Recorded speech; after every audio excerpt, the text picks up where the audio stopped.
Que tal, como están? Benvidos a un novo preguntoiro. Hoxe, na nosa entrevista, non podemos máis que tratar sobre esa lacra dos incendios que dende a fin de semana levan invadindo Galicia, máis, como saben, no sur de Pontevedra, en Santiago. Non afectaron tanto os lumes, pero sí que houbo algún incendio importante, por exemplo, un producido en Negreira. Deste asunto imos falar hoxe co voceiro do BNG Compostelán, que nos acompaña aquí, Rubén Cela. Rubén, benvido, moi boas. Moi boas. Temos que dicir, Rubén, que a resposta da sociedade foi contundente. Onte mesmo en Santiago concentrábanse milleiros de persoas que ateigaron a Praza do Toural, a Praza da Quintana, unha das manifestacións máis multitudinarias que se recordan convocada así con tan pouco tempo, non? Vostede mesmo estivo nesa manifestación, un pouco con que sensación se queda desa resposta? Bueno, pois eu o que estou tendo unhas sensacións pois moi parecidas ás que tiven hai 15 anos cando, por desgraza, fundía o petroleiro Prestige diante das nosas costas, non? O que estou vendo é un pobo galego que emerxe ante a ausencia de goberno galego e goberno español, e outra vez volvín a ver a galegos e a galegas atacando o problema cas súas propias mans, e, polo tanto, cando ves esas fotos, esas imaxes de ringleiras, de veciños e veciñas solidariamente movendo baldes de auga para loitar contra o lume sin ningún tipo de reforzo, xa non digo aéreo, nin motobomba, nin ningún tipo de corpo de extinción profesionalizado, pois lembrame moito a todos os veciños, todas as veciñas que nun primeiro momento se botaron ao mar a sacar chapapote cas súas mans, non? E a resposta que onte vivimos nas rúas tamén me lembrou moito a de nunca máis, non? Como ti dicías, eu non lembro en Santiago, desde hai moitos anos, unha manifestación de carácter local, só de Santiago, que reunira 8.000, 9.000 persoas un día laborable pola noite, non? Sobrepasou todas as previsións, e iso que demostra que hai moita xente concienciada con que o problema real non se soluciona exclusivamente con hidroavións, non? E moito menos dependendo de que chova, non?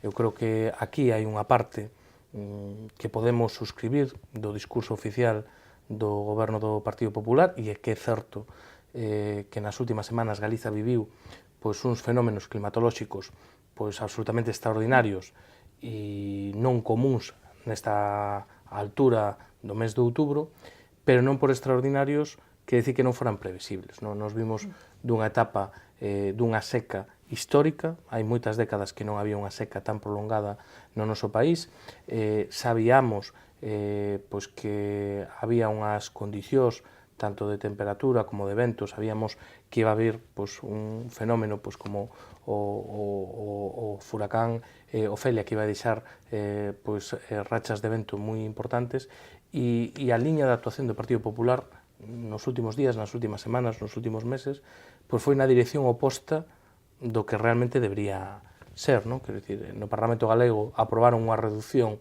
das franxas de seguridade, do que serían as propias fincas. Nas últimas semanas non renovaron a casi 500 traballadores e traballadoras dos servicios de extinción, a pesar de saber como estaban as condicións climatolóxicas, e durante o inverno, é evidente que unha parte importante das tarefas de extinción, de prevención, que realmente cando hai que extinguir os incendios en inverno, no traballo de prevención, non se fixo. Por lo tanto, eu creo, e quero romper unha lanza a favor dos traballadores e traballadoras de SEAGA e do conxunto dos equipos de extinción, porque creo que fixeron un traballo moi importante, moi profesional, nunhas condicións moi difíciles e moi peligrosas, e nunhas condicións tamén, hai que dicilo, moi precarias, e moitas veces ni siquiera coa máis mínima coordinación. Creo que ese é un dos grandes problemas, que non haxe un mando único para a coordinación de todos estes efectivos. Houve unha descoordinación total entre o que era SEAGA, Protección Civil, bombeiros locais, e unha falta de medios evidentes. Casi todos os incendios que podíamos ver pola televisión, podíamos ver que prácticamente non había nin motobombas, nin efectivos, e, por tanto, é certo que en condicións tan extremas como as que houve esta fin de semana, co mellor dispositivo do mundo, seríamos incapaces de poder combatir todos eses frentes, pero non é menos certo que hai un problema estructural no país que convirte a Galiza nun auténtico polvorín, que cando se dan unhas circunstancias determinadas, pois a menor chispa, nunca mellor dito, pois encéndese ese polverín. E mentras non se ataquen eses problemas estruturais, pois este problema non se vai resolver. Por lo tanto, vostede ten claro que a marxe de factores climatolóxicos ou de que os incendios puderan ser intencionados, que está por investigar, hai unha responsabilidade política clara. Sin lugar a dúbidas, non? E aparte que ven de vello, non? Quer dicir, hai uns responsables directos, que evidentemente son os desalmados que prenden lume no monte. E non hai que ser ningún lumbreras, nin o CSI, para saber que no monte hai xente que prende lume intencionadamente. Outra cousa é se hai conspiracións ou movimentos pseudomafiosos, como se intenta dar. Eu, a verdad, son máis escéptico, non? Porque se vese un problema bastante global, ao mesmo tempo que pasaba isto en Galiza, estaba pasando en Portugal, estaba pasando en Asturias, pero se colles o mapa de Europa, ves que estaba pasando en Marrocos, estaba pasando en Italia, en Grecia, en Serbia, non? E o que temos, pois, é un efecto do cambio climático que o que empeza a provocar é a desestacionalización dos incendios. Antes, a época dos incendios, pois se concentraba sobre todo en xullo, agosto, a primeira quincena de setembro, pero a partir do 15 de setembro, pois prácticamente non ardía nada no país porque tiñas unha climatoloxía moi adversa para os lumes forestais, non? Hoxe, vemos que eso non é así. Nin a temporada empeza en xullo, sino que desde Semana Santa pois xa tes un período de risco casi extremo e ves que en pleno mes de outubro pois podes ter unhas condicións moi difíciles, non? Onde están os problemas estruturais? Bueno, pois eu creo que hai varios que son fáciles de detectar. O primeiro deles ten que ver con que as provincias, sobre todo Lugo e Ourense, o seu interior, estánse a convertir en auténticos desertos humanos, non? E se non hai xente vivindo as aldeas, e as aldeas se quedan despoboadas, pois esas terras non se traballan, esas terras están a monte, e, por tanto, o máis mínimo descuido, o máis mínimo problema, o primeiro desalmado que prende lume, pois pode ser unha catástrofe de dimensións moi grandes. O segundo problema, para mí estrutural, é o abandono das explotacións agrogandeiras, non? Que dicir, claro, se un gandeiro galego non ten garantido que nin siquiera o precio do leite vai cubrir costes, pois é evidente que as explotacións non son sostibles no tempo. Si se van abandonando esas explotacións, pois non é só que se perde a poboación, é que se perde a actividade económica e terra traballada, non? E, polo tanto, pois volvemos un pouco ao problema do despoboamento. Hai un terceiro problema que non é menor, que é o monocultivo en comarcas enteiras do noso país exclusivamente de eucalipto, non? Pensado, pois, basicamente para dar servicio á pasteleira Ence, non? Todos sabemos pois, que non é o mismo un incendio nunha plantación de eucaliptos que nunha plantación de carballos, por exemplo, non? Entonces, ese tipo de cuestións, pois, os perímetros, todo o que eran as unidades de xestión forestal, todo o que era o banco de terras, o sea, cuestións importantes que se fixeron na época do bipartito e que a verdade é que o Partido Popular deixou esmorecer e iso se nota. E por último, o dispositivo de loita contra os lumes, non? A mí un dos gastos que me dá máis rabia, non? Porque realmente un dispositivo de loita contra os lumes costa moitísimo diñeiro, non? Se a xente soubera canto costa unha hora de helicóptero ou unha hora de hidroavión, pois posiblemente alucinaría, non? Agora, é un gasto que é imprescindible facer porque ao final estás salvaguardando vidas humanas. Agora, se puidéramos paulatinamente ir derivando parte do gasto de extinción a gasto en prevención, pois desde logo a medio e longo prazo sería moitísima mellor inversión para o país, non? E un sistema de extinción, pois como che dicía antes, único, coordinado, ben dotado, e eu creo que agora mesmo profesionalizado e desestacionalizado. A ti digo que non se poden decir que non podo pretender que ti seas unha gran profesional da extinción cando che estou dando un traballo de 2 meses ao ano. E ao pasar os 2 meses te vas para o paro, xente con moi difícil inserción laboral e se ben mal dado climatolóxicamente, igual che renovo 15 días máis. Eso non pode ser, que ti tens que ter un sistema máis ou menos estabilizado, profesionalizado, público e de calidade. Vostede cree que se aprenderá algo desta experiencia? É certo que aquí o que máis vivimos en Santiago foi todo o mundo recordará aquel ano 2006 onde sí nos vimos afectados por moitísimos lumes, pero non sei se a nivel político se sacará unha lectura finalmente positiva, por decirlo así, de todo isto e se tomarán medidas. Pois mira, eu que intento ser positivo, non? E optimista, porque eu creo que en política é imprescindible, neste caso non o son. son bastante escéptico, non? Precisamente porque a mí me tocou vivir moi en primeira persoa en aquel momento desde a Xunta de Galiza o que foi o 2006 e tamén ver a actuación no propio 2006 do Partido Popular e o que pasou nos anos seguintes, non?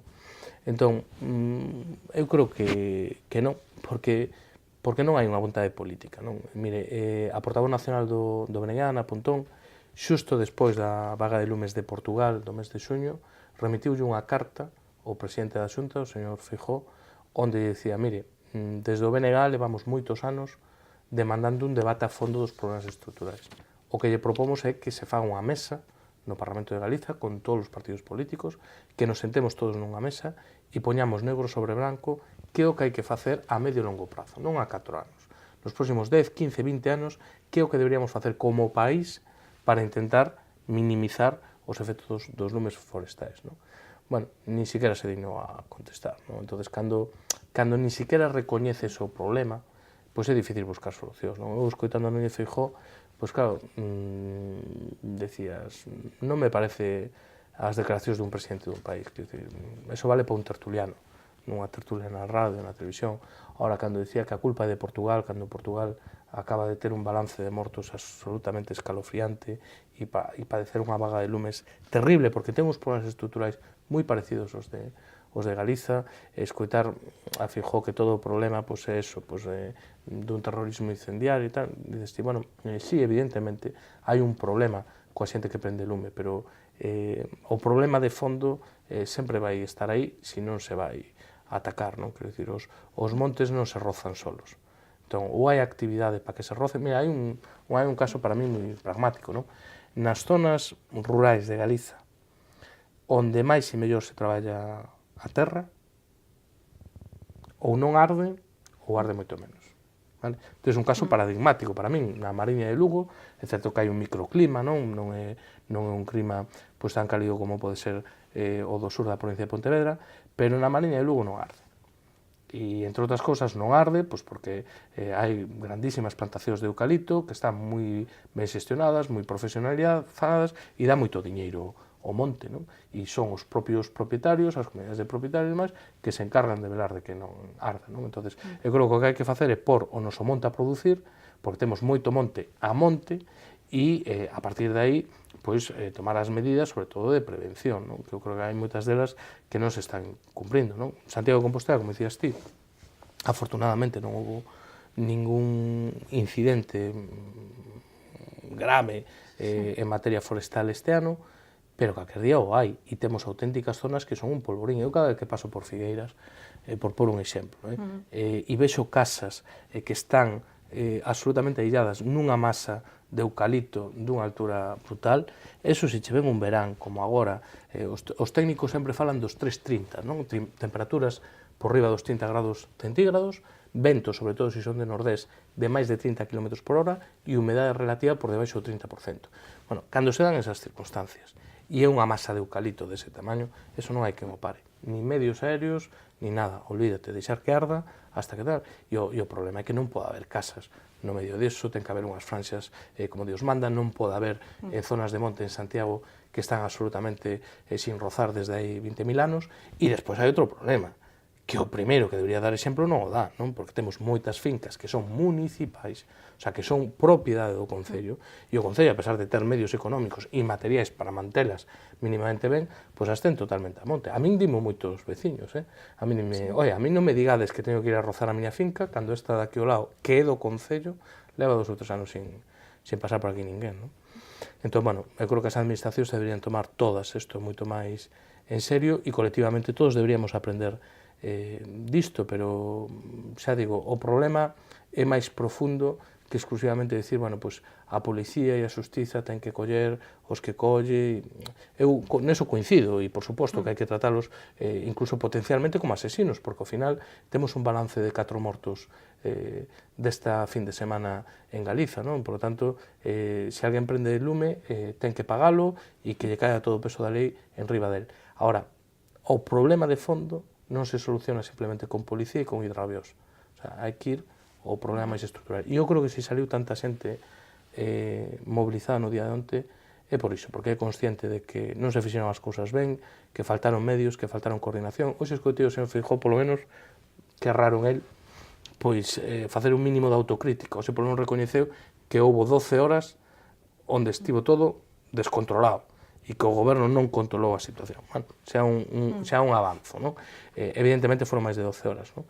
E nese sentido, pois incluso eu creo que aumentou a indignación outro tipo de factores, non? Eu creo que a radio pública e a televisión pública de Galiza, pagado polos impostos de todos e todas, pois nin se dignase a cortar a programación ordinaria e seguira co Galicia en Goles na Radio Galega e que seguira con Serra Moura e con outra programación enlatada na tarde, cando había moitísima xente buscando información das estradas cortadas, de como estaba a situación dos seus concellos, de onde podían estar familiares pasando mal e demais, e que na tele pública non houbera pois prácticamente unha reacción ata a última hora da noite, pois eu creo que iso tamén indignou a moita xente.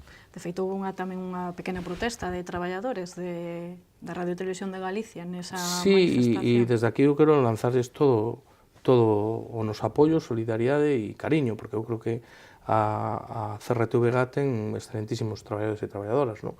E o problema non é deles. Estou convencido que habería moitísimos xornalistas que, como vos profesionais, lles fervería sangue de ver que estaba pasando todo iso no país e seguir emitindo con normalidade pois, unha serie de televisión. Eu supoño que habería moitísimos, e constame que houve moitísimos, que lles fervería sangue, pero ao final esos son decisións que dependen dos seus superiores, non? Ahora, creo que o tratamento nin estivo a altura das circunstancias por non conseguir ter a xilidade de interrumpir. Incluso houve algunha cadena de ámbito estatal que creo que fixo incluso un mellor seguimento na propia noite que a propia televisión pública, non? Pero, bueno, aí se notan, por unha parte, os recortes, non? Todo o que tiveron que ver con recortes nas delegacións territoriais, a falta de recursos e demais, e despois, bueno, pues a falta de vontade política, non? E despois unha televisión, pois neste caso, máis volcada en darlle cobertura e soporte pois ao relato do Partido Popular que intentar, bueno, pues, ter pues, un elenco pues, máis plural e con diferentes visións pues, de onde está o problema e as posibles solucións. Non? Pois para rematar, só unha cousa máis, Rubén, falábamos desta manifestación, desta saída á rúa de gran parte da sociedade, e producíronse certos actos vandálicos na noite de onte nos arredores da casa do presidente en Montepío, tamén nalgún caixeiro automático. Vostede, dende o BNG, vostedes mandaban unha nota condenando estes actos. Por suposto, vamos, eu creo que xa non debería facer falta mandar ninguna nota, pero, bueno, sempre está ben reafirmar este tipo de cousas, non? A verdade é que a media mañá foi o propio alcalde que nos chamou a todos os portavoces dos grupos con representación no Concello para darnos información de primeira man do que acontecera, non? E certamente nesta noite pois se produciron varios actos vandálicos, crese por parte da policía que seguramente sexa unha única persoa e a mesma persoa por imaxes que están recollidas por diferentes cámaras, pero bueno, eso está seguindo pois, os cauces das investigacións ordinarias. E, vamos, parece absolutamente lamentable, condenable e toda a nosa repulsa, non só porque se intentara atacar a vivenda oficial do presidente da Xunta de Galiza sin ningún tipo de dano nin tal, pero, bueno, a intención é evidente, sino porque tamén ca queima deses caixeiros automáticos se puido provocar unha desgracia, non? Houve que desaloxar unhas vivendas non por lume, pero si por fume, e en calquera caso, vamos, ese tipo de actos vandálicos non teñen cabida pois, nunha cidade como Santiago, como unha cidade pacífica, de convivencia, tranquila e respetuosa con todo o mundo. Ben, pois agora sí rematamos. Rubén, como sempre, agradecerlle que estivera con nos aquí no Preguntoiro. Graciñas. Moitísimas grazas a vos. E a vostedes tamén, graciñas como sempre por acompañarnos. Volvemos mañá con máis entrevistas.